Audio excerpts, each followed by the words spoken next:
इमरान खान का दबाव काम कर गया। हुकूमत ने गरीबों को रिलीफ देने का फैसला कर लिया।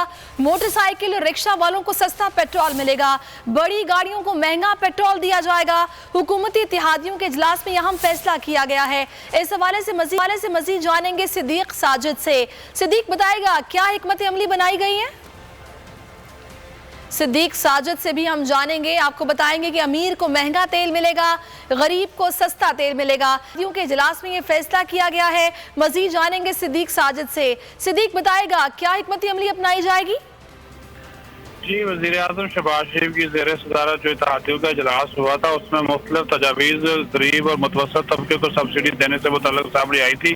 उसके मुताबिक जो मोटरसाइकिल सवार है, रिक्शा सवार है, छोटी जो गाड़ियाँ जिनके पास 800 सीसी तक गाड़ियाँ हैं, उनको जो है वो पेट्रोल की मद में सब्सिडी देने का फैसला किया गया। इस सिलसिले में जो है वो जो बेनाम है उसको इस्तेमाल किया जाएगा और बताया गया कि तकरीबन कोई 1.25 करोड़ जो लोग हैं उनको ये सब्सिडी दी जा सके, क्योंकि इत्तेहादियों में से जो सबसे बड़ी अहम जमात है MKM, उन्होंने एतराज़ात उठा दिए थे कि पेट्रोलियम मसनूआत की कीमतों में जो इजाफा किया गया ये नहीं होना चाहिए था, तो गरीब आवाम को कुछ ना कुछ सब्सिडी दी जाए।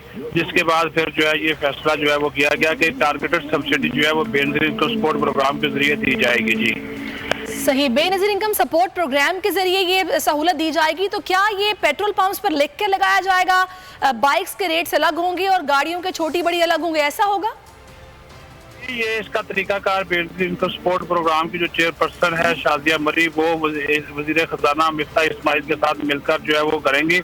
आया जो कार्ड दिया गया है बेनज़ीर इनकम सपोर्ट ठीक है, जो कार्ड दिया गया है उसके जरिए ये सहूलत मिलेगी। बहुत शुक्रिया। सब्सक्राइब करें और बेल दबाएं ताकि कोई खबर रह न जाए।